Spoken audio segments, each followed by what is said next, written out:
Testing, testing, 1, 2, 3. Your host, Lorenzo Primerano. Philadelphia Sports News. Live and live cameras. Ladies and gentlemen, welcome back to the Lorenzo Primerano Show. We have not been in the talks in a couple of weeks, so, glad to get another episode out for you guys. Look, we all know what day it is. It's Sunday, and it's right after the Eagles game. Episode 33, it's going to be a good one. You want to know why? Because the Eagles won, but they didn't win in a way we hoped or we wanted them to in the first place. But before I get off with the game review, make sure to go follow my Twitter at Lorenzo_12_24 for all daily Philly sports news. And I recently just made an Instagram, so if you want to go follow the Instagram, maybe you don't use Twitter, I am also very active on Instagram. It's Lorenzo_Primerano_show. Show some love, click a follow, so you can keep up with, when the podcasts are out. You can get first-hand notifications if you don't have notifications on YouTube.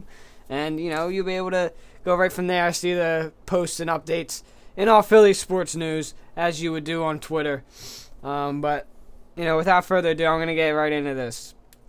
The Eagles faced the Indianapolis Colts today in a ugly game.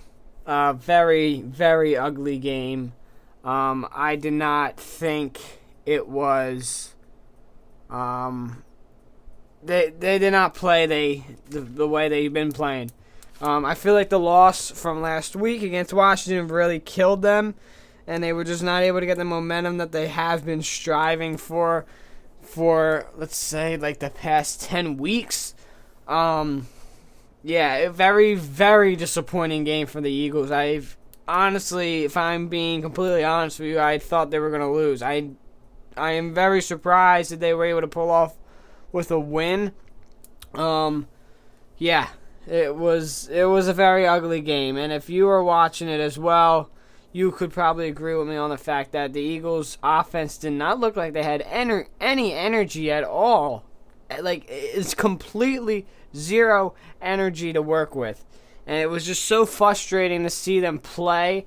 And I believe they did not score a touchdown in the first half for the first time this season, which I just don't know how to express my frustration. But the Eagles are 9-1. The Giants did lose to the Detroit Lions today. And we need to see what Dallas is able to do. Hopefully Dallas can lose. We can be, I think, about 3 games up in the division, which I would be very, very happy about.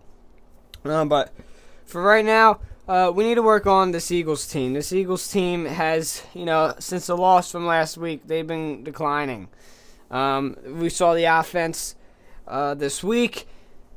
And today, it was back and forth. They were not able to get the run game going. They weren't even going to get the passing game going. Couple players fumbled. The turnovers. It's been unbelievable these past 2 weeks and very frustrating as a fan to watch.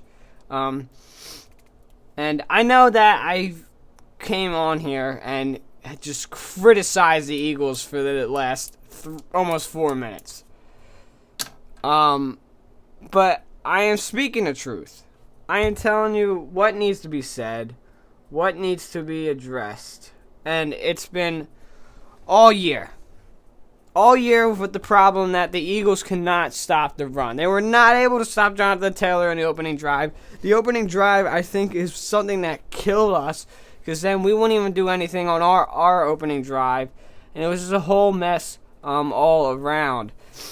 And again, I can't express my frustration enough on how, you go from 1 week playing, you're scoring 20-plus points, then you go on, you lose, okay, you're still scoring, you're still getting the offense going, but, it was very, very frustrating to watch, very frustrating, and I just couldn't deal with the fact that it was against a sucky team as well.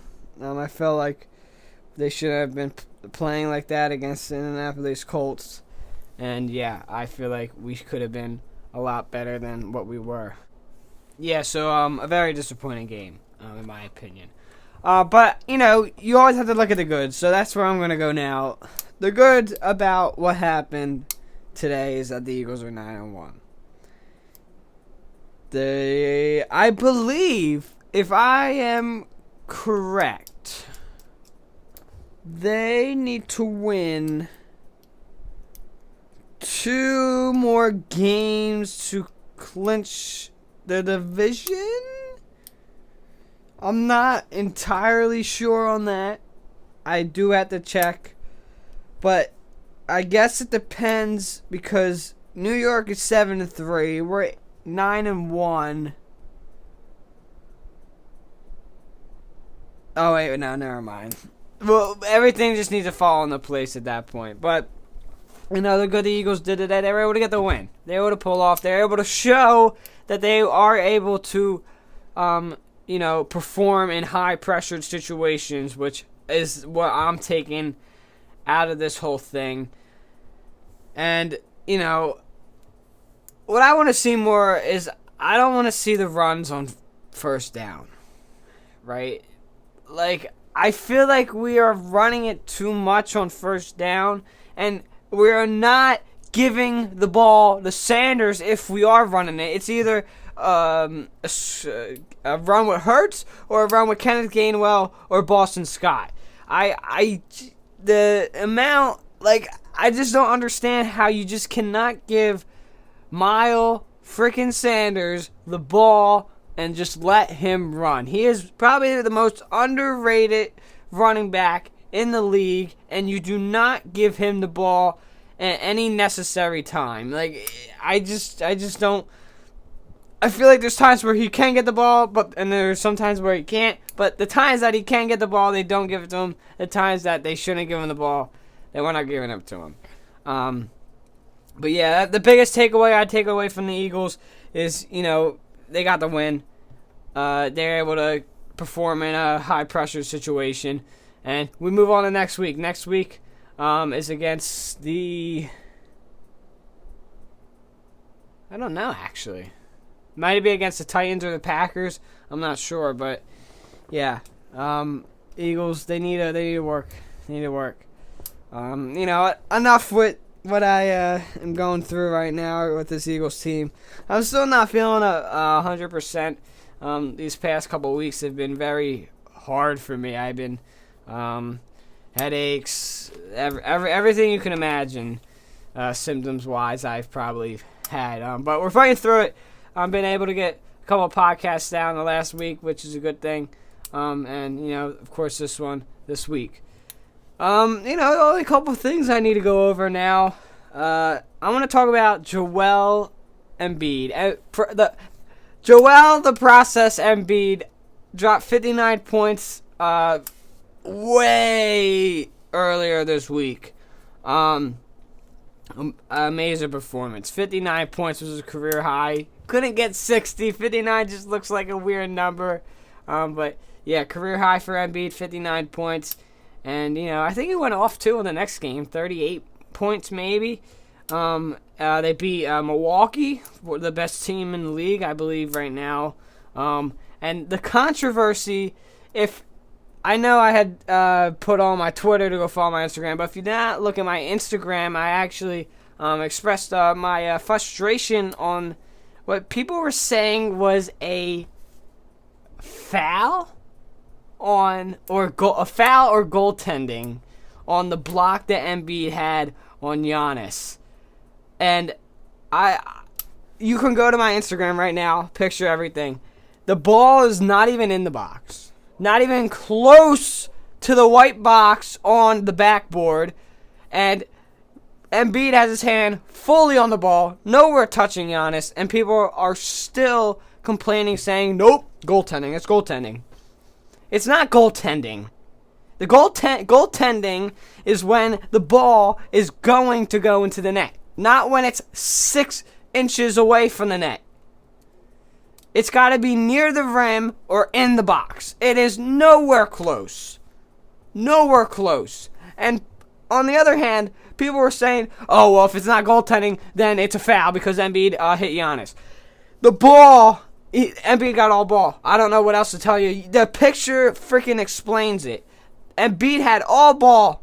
All ball. His whole palm of his hand was on the front side of that ball. I don't know what else can be very clear about that. I mean, holy crap. Flyers lost last night. 1.8 seconds left against the Montreal Canadiens. They would go to lose into a shootout.